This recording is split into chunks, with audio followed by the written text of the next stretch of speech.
بسم اللہ الرحمن الرحیم۔ شہنشاہ اکبر کے درباری اکثر شکایت کرتے تھے کہ شہنشاہ ہمیشہ بربل کو عقل مند کہتا ہے، نہ کہ دوسروں کو۔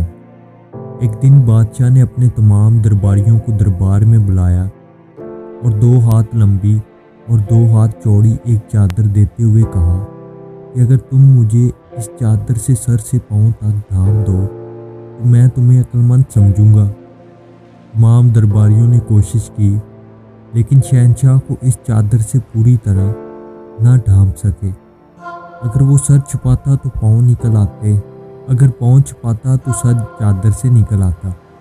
ہر ایک نے ہر طرح سے افتھی اور ترچھی کوشش کی، لیکن کامیاب نہ ہو سکے۔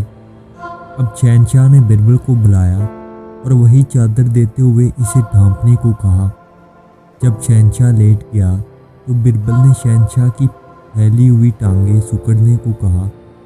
شہنشاہ نے اپنی ٹانگوں کو کندھوں سے لگایا اور بربل نے اسے سر سے پاؤں تک چادر سے ڈھانپ دیا۔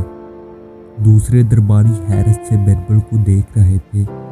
پھر بربل نے کہا، چادر جتنی لمبی ہوگی اتنی ہی ٹانگیں پھیلے گی، اس سے زیادہ تو نہیں۔